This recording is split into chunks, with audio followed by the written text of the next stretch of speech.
Did you hear that?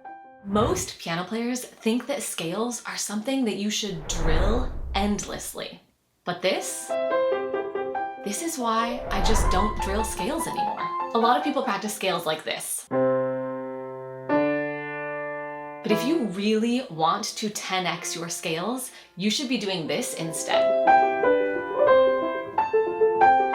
One of the biggest mistakes I see piano players making is that they drill scales for 20 or 30 or even 40 minutes a day. And they think that this is going to make them better and faster at playing music. But here's the truth.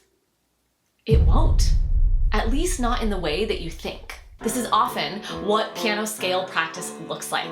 And people practice scales this way hoping that it's going to improve their technique or improve their musicality somehow. But speed and technique and musicality are actually byproducts of effective practice. And the best way to do this is not to mindlessly drill scales over and over and over again.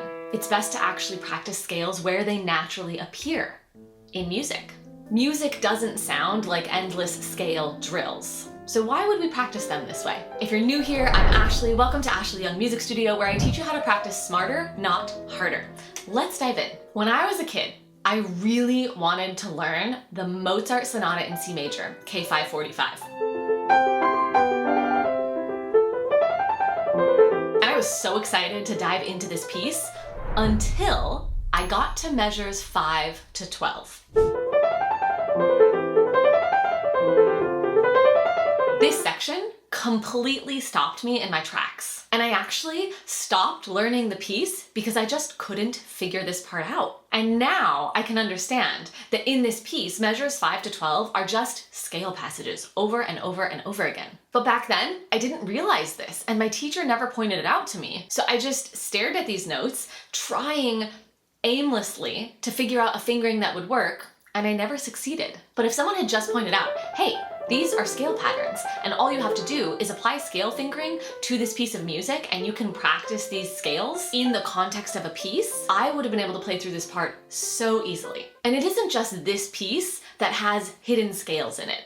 Scales appear everywhere in music. Here's another example. This is Clementi's Sonatina, opus 36, number 3. And as you can see, there's a scale passage right there in measure 2, hidden in plain sight. If you don't recognize this as a scale passage, you'll probably practice this piece and then separately spend 15 or 20 minutes drilling your scales and never really make the connection between the two. But once you see the pattern that it's just a C major scale appearing in a piece of music, it changes everything.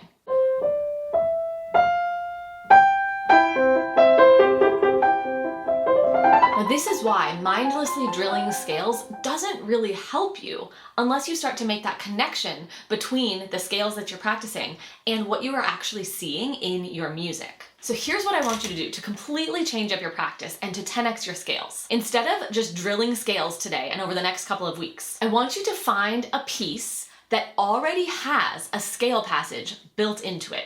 And I want you to practice that piece of real music. It can be a simple piece. It doesn't even have to be very challenging, and you don't have to learn the whole piece. You could really just work on part of the piece to isolate the scale and work on your scales in the context of actual music. I want to give you a few great pieces to start with. This book isn't anything exciting or revolutionary. It's just a Schirmer edition of sonatinas, and there's a few sonatas in here as well. But the good news is that you can pretty much flip to any random page and find a piece with a scale pattern in it. So your first step is to find the piece. And then before you dive in and start trying to play the notes, I want you to listen to the piece a few times. Go through the music and actually highlight the scale passages so you really see them jumping out at you from on the page. Then you're going to write in the fingering so that you're not making it up as you go. And you're going to start to pay attention to the rhythm. And then once you've done all of that, you can start to actually learn the piece or even just a little section where the scale passage appears. And this allows you to practice these scale patterns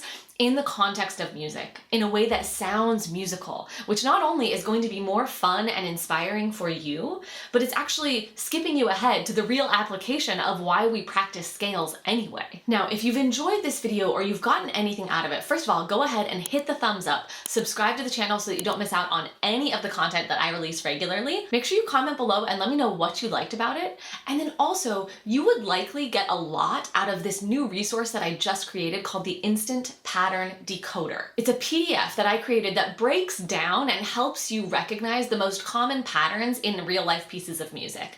I give you a couple of examples of chords and scales, as well as some other musical patterns, and I circle them in red in the music and give you explanations so that you can really kind of like start to look at your music and see these patterns jump out at you. I really wish I had had a resource like this way back when I was struggling with the Mozart, because it really would have helped me. Now I'm going to put the link to that instant pattern decoder right here on the end screen, and I'm also going to link to another video that teaches you how to practice actual scales. So if you are a person and you are practicing scales and you're not convinced with this video, or you're going to take what you learned from this video and apply it but also continue to practice your regular scales, you're going to want to watch that video to ensure that you are practicing your scales correctly and not wasting time. You can grab both links right here on the end screen. Happy practicing.